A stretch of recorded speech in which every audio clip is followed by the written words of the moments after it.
Good morning, everybody, and welcome back to the walk. As you can see, I've got some company this morning. She's being quite a cuddlebug. Anyway, this week we have been talking about God's protection, God's grace, God's sovereignty, and all of that stuff. So today we're talking about God's love and how vast and deep His love for us is. So we're starting off in Psalm chapter 18, verse 16, and this is what it says. He reached down from on high and took hold of me. He drew me out of deep waters. Now think about the effort that takes and how much is involved there.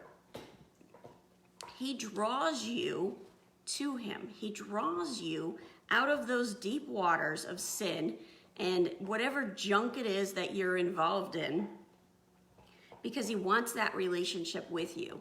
Now you can refuse the draw because He's never going to take away your free will, but He is drawing you to Him.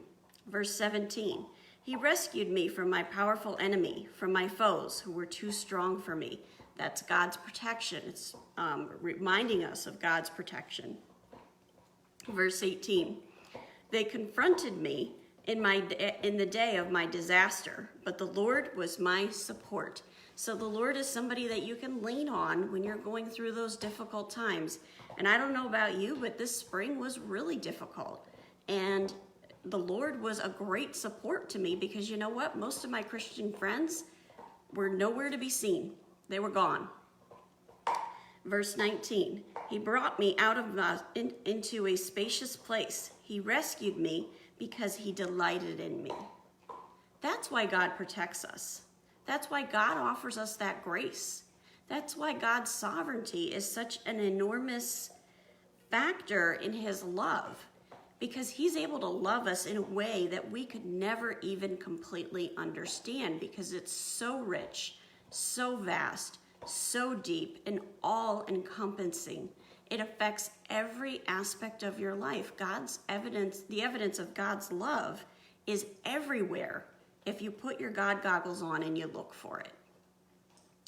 And then we're jumping to John 15, verse 9, and we're going to be reading through verse 17, because there's a lot we can understand about love as we read this passage. And this is Jesus talking. As the Father has loved me, so I have loved you. Now remain in my love. Now that's a more indication that we can choose to reject God's love. And people who don't enter into a relationship with Jesus Christ are rejecting God's love. They're saying, I don't want that. And it's our decision whether or not we remain in that love. It's our free will whether or not we go into that prayer closet and pursue a deeper relationship with Jesus Christ. It's our choice, because He's not going to take away our free will, but He desperately wants that relationship with us. Verse 10, if you keep my commands, you will remain in my love, just as I have kept my Father's commands and remain in His love. Now you may remember that John 15 is where Jesus said He is the vine, and we studied a lot of this passage just a few weeks ago. I encourage you to check out that sermon.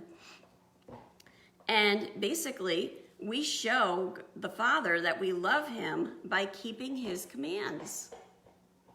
I mean, how would you feel? You have this little child, you're telling the child what you want them to do, and they say, I don't care what you said.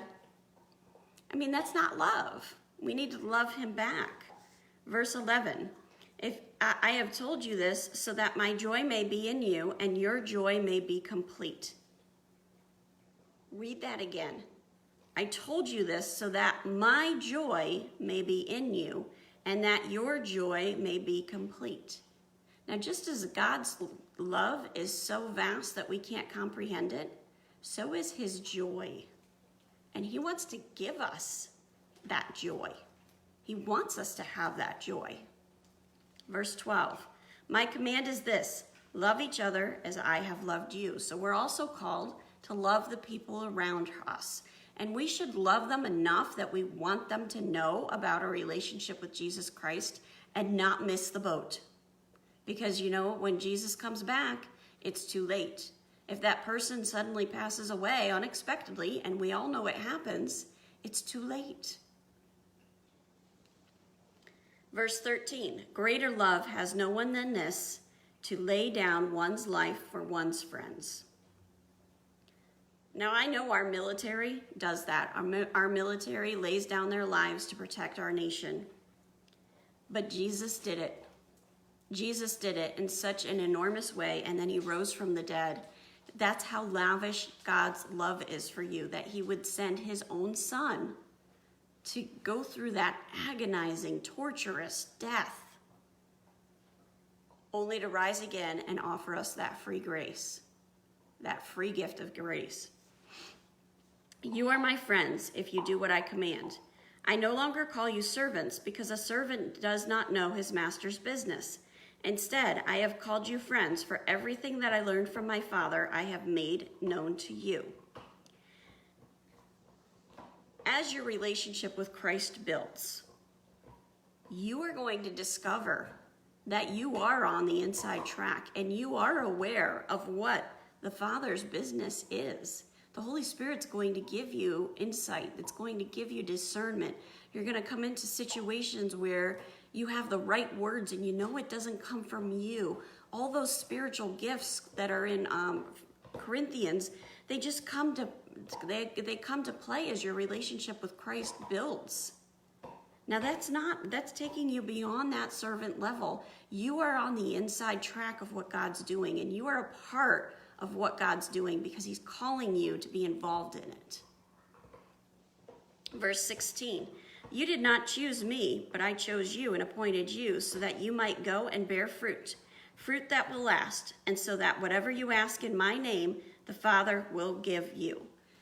Now, as we read earlier, the Holy Spirit draws us into a relationship with Jesus Christ.